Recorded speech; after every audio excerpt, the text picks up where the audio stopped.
Everyone, coming back after a very long time.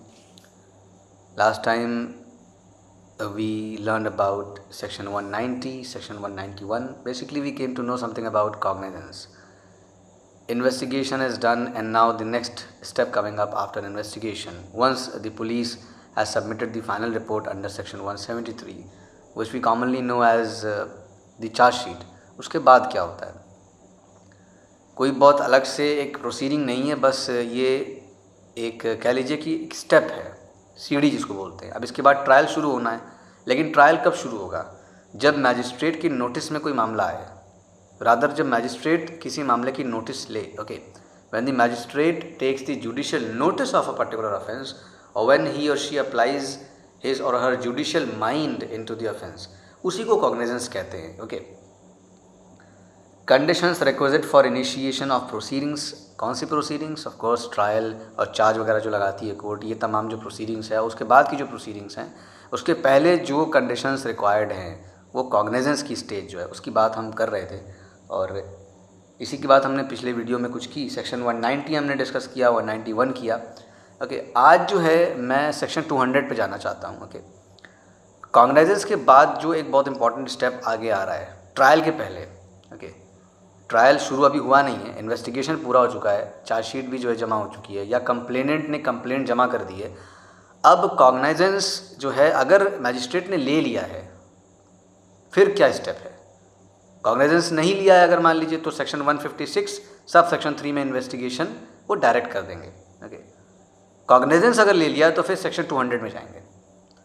If the magistrate has not taken cognizance, because he is not bound to take the cognizance of the matter. Police report आई या कोई complaint I section 190 में, तो ये ज़रूरी नहीं, it is not important, it is not mandatory for a magistrate to take cognizance of the matter seriously.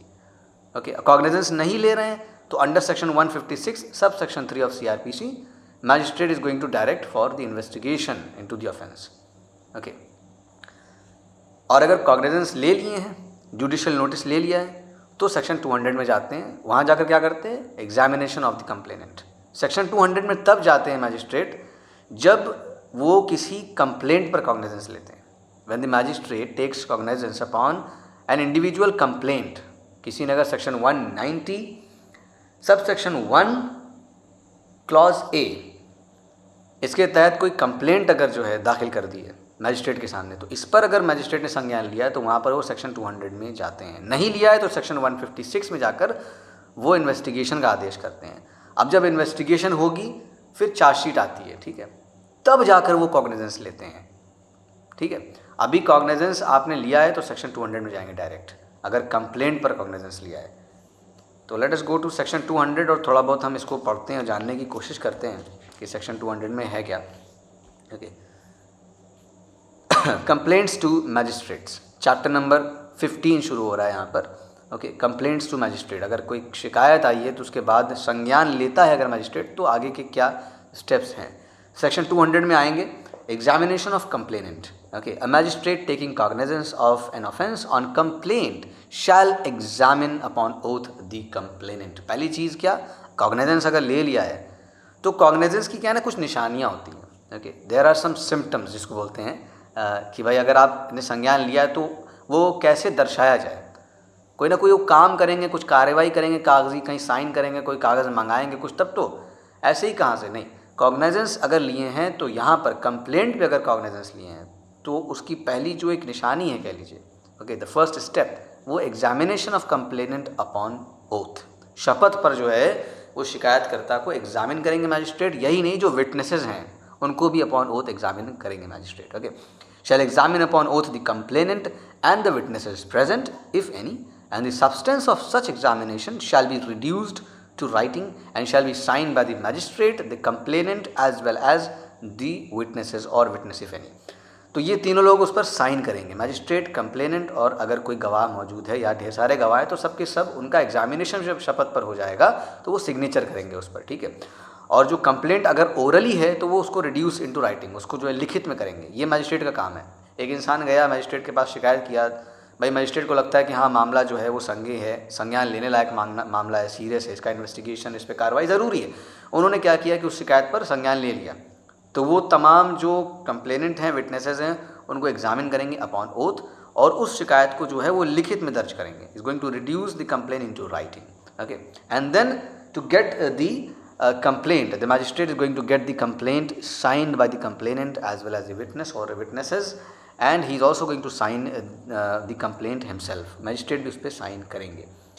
उसके बाद provided that when the complaint is made in writing, the magistrate need not examine the complainant and the witnesses. अगर लिखित में आई है शिकायत तो वहाँ पर जो मैजिस्ट्रेट के लिए ज़रूरी नहीं है कि वो एग्जामिन करें अपॉन ओथ. चाहे तो कर भी सकते हैं लेकिन ज़रूरी नहीं है. Okay, need not to examine the complainant and the witnesses if the complaint is made in writing. Okay, further अगर कोई पब्लिक सर्वेंट है, सेक्शन 195 में आकर किसी पब्लिक सर्वेंट ने अगर या किसी कोर्ट ने शिकायत दर्ज की है, if a public servant acting or purporting to act in discharge of his official duties or a court has made the complaint, तो वहाँ पर भी जो है मैजिस्ट्रेट के लिए ज़रूरी नहीं कि वो एग्जामिन करे. जाहिर सी बात है, कोई पब्लिक सर्वेंट है. असल में ये प्रोविज़न लाया इसलिए गया, कई बार ऐसा होता है कि किसी पब्लिक सर्वेंट को या कोर्ट को जो शिकायत करने की ज़रूरत पड़ती है. अब वो शिकायत कर रहे हैं तो उनके पर बहुत सी जिम्मेदारियां हैं, काम हैं, उनके पास उतना टाइम नहीं होता कि वो जाएं मैजिस्ट्रेट के सामने और बयान दें, उसके बाद जो उनका एग्जामिनेशन हो. तो इस इनकन्वीनियंस को जो है ख़त्म करने के लिए ये प्रोविज़न यहाँ पर लाया गया कि कोई अगर पब्लिक सर्वेंट है या कोई कोर्ट अगर शिकायत दर्ज करी, if a public servant purporting to act in discharge or acting in discharge of his official duties, if he's making the complaint, or a court if it's making the complaint, then they are not required to be examined upon oath. इनका examination ये ज़रूरी नहीं है. ठीक है. उसके बाद if the magistrate makes over the case for inquiry or trial to another magistrate under section 192, धारा 192 में अगर केस मेक ओवर कर दिया जाता है किसी और मैजिस्ट्रेट के यहाँ, तो वो जो मैजिस्ट्रेट है उसके लिए जहाँ पे केस भेजा गया है, okay, that magistrate to whom the case is being sent. अब वो मैजिस्ट्रेट ये ज़रूरी नहीं कि वो वापस से जो है शिकायतकर्ता को एग्जामिन करे या गवाहों को एग्जामिन करें. Okay, if a public servant acting or purporting to act in discharge of his official duties or a court has made the complaint or if the magistrate makes over the case for inquiry or trial to another magistrate under section 192, then the magistrate need not examine the complainant and the witnesses. यहाँ पर जो है उनके examination की ज़रूरत नहीं होती है इन दो मामलों में. Okay, provided further that if the magistrate makes over the case to another magistrate under section 192 after examining the complainant and the witnesses, the latter magistrate need not re examine them. ये बात मैंने पहले कही कि भाई अगर मैंने examination कर लिया है, फॉर एग्जाम्पल एक मामला, मैं मैजिस्ट्रेट हूँ, just imagine that I am a magistrate, for an instance I am a magistrate. Okay, upon receiving a complaint, I took cognizance of the case. After taking cognizance, what I did, under section 200, I examined the complainant and witnesses upon oath. Okay. Now, once I have examined already the witnesses, and the complainant, and the signature is also done on the document, now I realize that the case is not to be tried by me. Let me make over the case to some other magistrate who is competent to try into the case or inquire into the case. I made over the case under section 192 to some other magistrate. For an instance. Okay, case वहाँ पर मैंने भेज दिया. Now the letter magistrate, मैंने जहाँ पर भेजा है वो केस, तो वो मैजिस्ट्रेट उनके लिए ज़रूरी नहीं है, it is not important for them, it is not required by them to again reexamine, I mean to again examine the complainant and the witnesses or witness if any. फिर ज़रूरी नहीं कि वो भी जो है एग्जामिनेशन करें. और अगर भाई कोई पब्लिक सर्वेंट ने शिकायत की या कोर्ट में, तो वहाँ पर तो एग्जामिनेशन ज़रूरी है ही नहीं. ठीक है, ज़रूरत नहीं उस चीज़ की, चाहे तो कर लें. हालांकि कोई भी मैजिस्ट्रेट जो है करता नहीं है. अगर किसी आईएएस ने, पीसीएस ने, कोई पब्लिक सर्वेंट ने शिकायत की है, किसी कोर्ट ने शिकायत की है, तो उसको जेन्युइन माना जाता है कि एग्जामिनेशन ऑलरेडी हो चुका है. तो वहाँ पर जो मैजिस्ट्रेट के पास शिकायत आती है इन राइटिंग किसी पब्लिक सर्वेंट की तरफ से या कोर्ट की तरफ से, वो फिर एग्जामिनेशन नहीं करते हैं. Okay, the magistrate need not examine the complainant and witnesses in these cases. Okay, so ये था section 200 in short. Okay, the object of such examination is to ascertain whether there is a prima facie case against the person accused of the offence. Now शिकायत किया, शिकायत झूठी भी हो सकती है, सच्ची भी हो सकती है. तो भाई to ascertain whether the accusations do really stand for something, वाकई में उसमें कुछ सब्सटेंस है कि नहीं है, इसी बात को एसेस करने के लिए, सर्टन करने के लिए सेक्शन 200 लाया गया. वहाँ मैजिस्ट्रेट एग्जामिनेशन करते हैं. Okay, now and to prevent the issue of the process on a complaint which can be either false or vexatious or intended only to harass such a person, ताकि किसी का harassment ना हो जाए, कोई unnecessary परेशान न किया जाए, इसीलिए यहाँ पर जो है शिकायतकर्ता को एग्जामिन करते हैं मैजिस्ट्रेट, वो भी शपथ पर, अपॉन ओथ करते हैं. Okay, at this stage the accused does not normally have any role. यहाँ पर जो है किसी अभियुक्त तो बुलाया नहीं जाता, उसका कोई रोल नहीं होता। यहाँ पर जो है सीन में सिर्फ मैजिस्ट्रेट होते हैं, कंप्लेनेंट होते हैं, और अगर कोई विटनेस है तो ओके। तो ये था इन शॉर्ट सेक्शन 200। ओके, कॉग्नाइजेंस का पूरा चैप्टर है जो सेक्शन 190 से शुरू हो रहा है, सेक्शन 199 तक है। ठीक है, यहाँ पर कई मामले आ रहे हैं जहाँ पर मैजिस्ट्रेट संज्ञान लेते हैं, कौन से मैजिस्ट्रेट ले सकते हैं, कहाँ पर नहीं ले सकते, कहाँ पर मैजिस्ट्रेट टच भी नहीं करते मामला जब तक कि लिखित में जो है कोई हायर अथॉरिटी की तरफ से नहीं आता। तो वो तमाम जो बातें सेक्शन 190 से लेकर सेक्शन 199 में मेंशन्ड है। मैं डायरेक्ट यहाँ पर आ गया सेक्शन 200 में। ओके, क्योंकि कॉग्नाइजेंस तो हम बेसिकली समझ गए कि है क्या। कॉग्नाइजेंस अगर ले लिया है कोर्ट ने तो क्या करती है अब। ठीक है, कॉग्नाइजेंस हो गया, अब क्या करना है।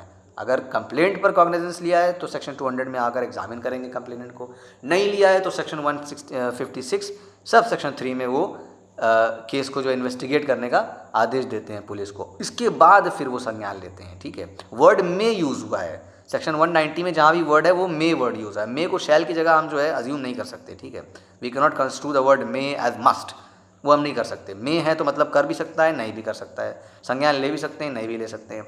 कंप्लेंट पर अगर संज्ञान नहीं ले रहे तो 156(3) में जो है अन्वेषण का आदेश करते हैं। फिर उसके बाद जब पुलिस फाइनल रिपोर्ट जमा करती है under section 173, then the magistrate takes cognizance. Okay, उसके बाद कॉग्निजेंस लेने के बाद जो अगला स्टेप है वो चार्ज फ्रेम करना होता है। चार्ज फ्रेम करके फिर ट्रायल शुरू होता है।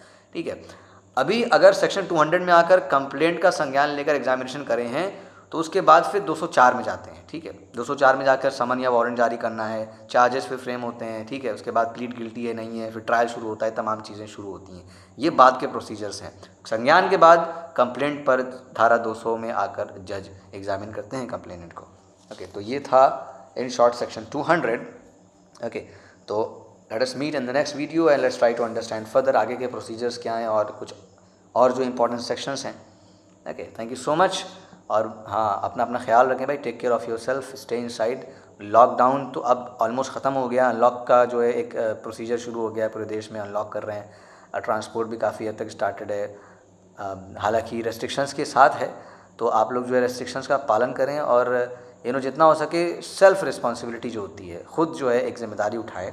और सारी ज़िम्मेदारी प्रशासन पर, सरकार पर थोपने की ज़रूरत नहीं है। हम सब इंसान हैं और जो हुकूमत में बैठे हैं प्रशासन के अधिकारी, वो भी आखिर they are also human beings. So we need to understand this situation, we need to respect them. Okay, let us cooperate and support them a bit in this, okay, because this is really a pandemic. Okay, so take care of yourself, be responsible and stay inside as much as possible. Follow the directions given to us by the government and the authorities. Okay, and yes, abide by the restrictions. Wear your masks continuously, sanitize, keep on sanitizing your body, your clothes and hand and all whenever you go outside and come back again to your house. अपने आप को साफ़ सुथरा रखें, ख्याल रखें। Okay, और बोझ ना बने यार समाज पर और सरकार पर। अगर कुछ अच्छा कर सकते हैं तो वो करें। Okay, thank you so much.